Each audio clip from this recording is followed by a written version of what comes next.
कुछ मुसलमान के बच्चे मैंने देखा, कुछ मौलानवी और मौलाना कह रहे थे टीवी डिबेट में बैठ करके कि हमें भी, हमारे बच्चों को भी गरबा पंडालों में घुसने दो, वहां पे हमें भी दुर्गा जी पर आस्था है, तुम्हें दुर्गा जी पर वास्ता है। तो हम चुनौती से कहते हैं कि तुम देश की कौन सी मस्जिद में दुर्गा पूजा करवाना चाहते हो, हम वृंदावन से चंदा करके भेजेंगे और दुर्गा जी की 9 दिन तक कथा कराएंगे, पाठ करेंगे और तुम्हारी माँ बहन बेटियों को गरबा खेलने भी सिखाएंगे हम हिंदू लड़के। तुम कहो कहां करवाना है, क्या जामा मस्जिद में करवाना है या औरंगजेब की कब्र पर तुम्हें दुर्गा जी की प्राण प्रतिष्ठा करवानी, बोलो कहां करवानी है।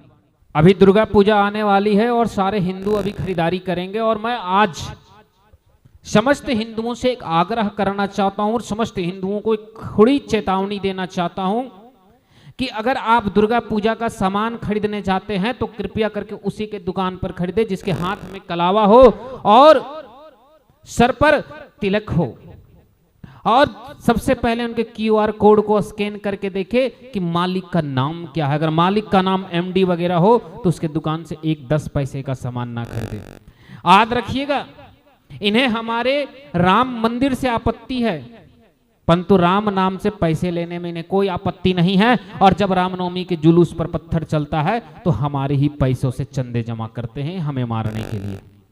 आज अगर हिंदू लड़कियों के लव जिहाद के लिए कोई मौलाना 15 लाख, 10 लाख या 5 लाख रुपए रेट रखता है हिंदू लड़कियों का, तो वो मौलाना गलत नहीं है, गलत वे हिंदू हैं जो उन्हें 15 लाख रुपए उनके दुकानों में देते हैं। हिंदू 10 रुपए अपने धर्म कर्म के लिए ना दे, लेकिन याद रखिएगा आप 10 रुपए का अगर इसके दुकान में सामान लेते हैं तो आपके बच्चे के सर पर तलवार आप अपने हाथों से रखते हैं। हिंदुओं को खुली चेतावनी दे रहा हूं, अगर अब नहीं जागे तो तुम्हारे पास जागने के लिए नहीं कुछ बचेगा, क्योंकि शमशान में कोई जाने के बाद दोबारा नहीं जागता है। सोए हुए को तो जगाया जा सकता है, लेकिन एक बार जो चिता में जलाया जा चुका है उसे जगाया कभी नहीं जा सकता। और हिंदू अपने हाथों से जिन जिहादी और कट्टरपंथियों की दुकानों से सामान ले रहे हैं, यह आपके चिता, आपके बच्चों के चिता को सजा रहे हैं। इन्होंने साफ कहा बंगाल छोड़ के चले जाओ, कश्मीर छोड़ के चले जाओ। इनको कहने की ये साहस किसने दी? तो हम हिंदुओं ने। पर एक बात हमेशा ध्यान रखिएगा कि आपकी जो भी खरीदारी हो वह किसी न किसी सनातनी, किसी न किसी हिंदू भाई के ही दुकान में होना चाहिए।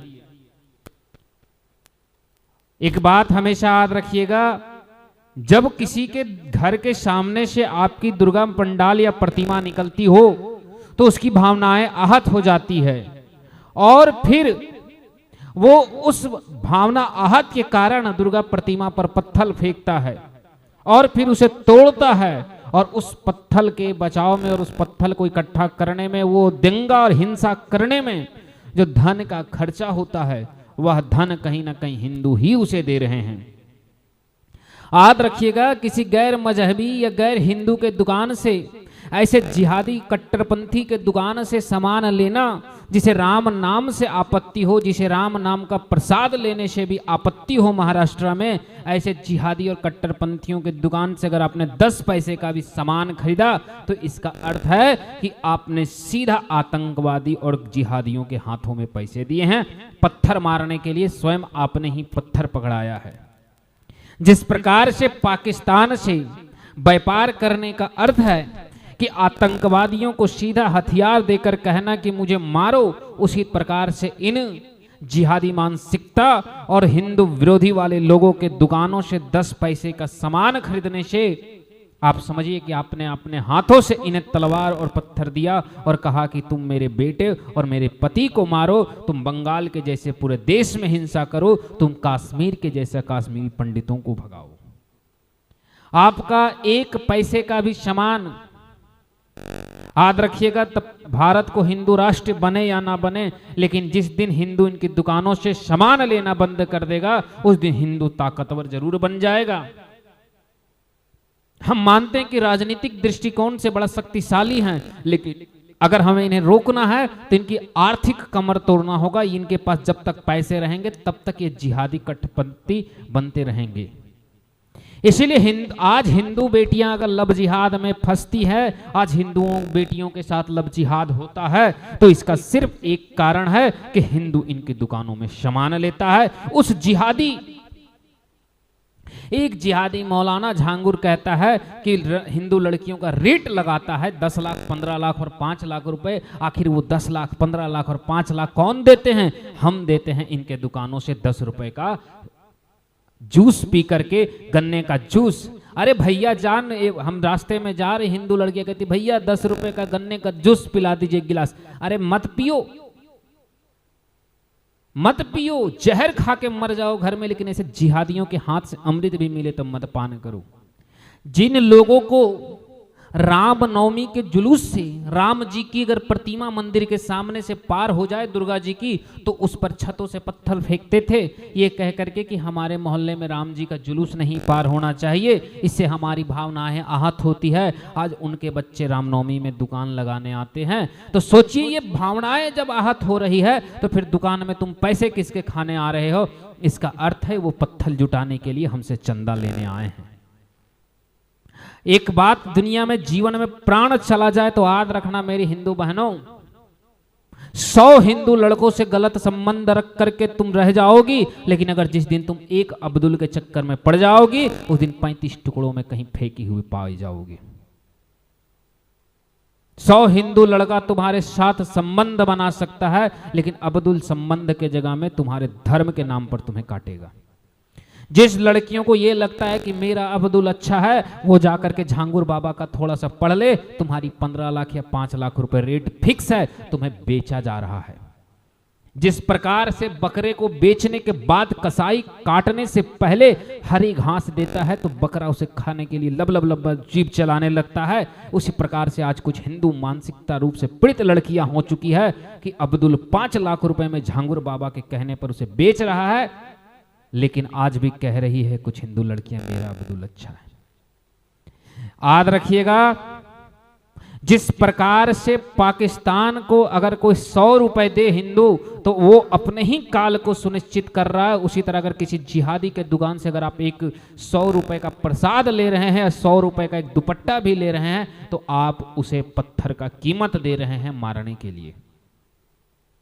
जैसे आतंकवादियों को दिया गया धन आप अपने हथियार देने के समान है, उसी तरह इन जिहादी मानसिकता वाले लोगों से दिए गए रुपए इनके आतंकवादी को दिया गया पैसा है, अपने काल को दिया गया पैसा है।